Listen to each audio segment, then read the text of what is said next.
kadib kulan socday muddo dhowr maalin ah oo magaalada Nairobi ee xarunta wadanka Kenya ay ku lahaayeen wasiirada arrimaha dibadda ee Kenya iyo Soomaaliya iyo sidoo kale hay'adda qaramada midoobay u qaabilsan qaxootiga UNHCR ayaa maanta lagu soo gabagabeeyay magaalada Nairobi. kulankan ayaa si gaar ah waxa looga hadlayay arrimaha dib u celinta qaxootiga Soomaaliyeed ee ku dhaqan xeryaha qaxootiga ee Dadaab oo qaarkood bilaabay in xilligan ay dib ugu laabtaan wadankooda hooyo ee Soomaaliya, waxaana la isku raacay gabagabada kulanka in si iskooda qaxootiga Soomaaliyeed dib loogu celin doono wadanka Soomaaliya.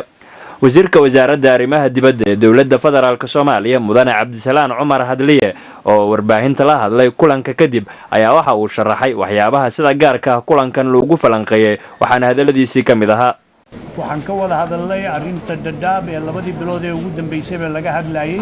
waxaan ku faraxsanahay in aan soo jeedino in aan dawladda Soomaaliya iyo dawladda Kenya ay si u wada arkaan in looga shaqeeyo sidii dadka Soomaalida oo ku tabaalaysnaa 25 sanadood loogu celin lahaa wadankoogii iyo dhulkoogii meel ay nabadgelyo iyo ammaan ku haystaan.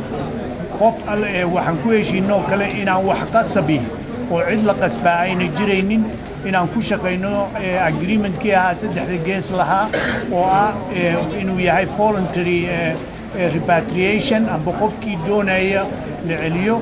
waxaa kaloo ku heshiinay oo maanta la wada ogol yahay inay ku jiraan Dadaab dad aan Soomaali ahayn, dad reer Kenya ah, dad ka yimi wadamo kale oo Afrikaan ah, in mataqaanaa la kala saaro oo markaa la ogaado intii Soomaali soo hadhay.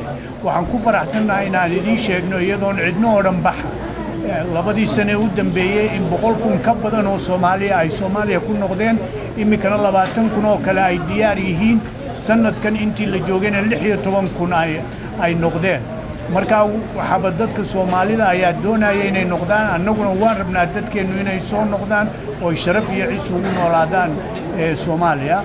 marka aad baan ugu faraxsanahay. shirkani waa shir aad u ahaa mataqaanaa successful.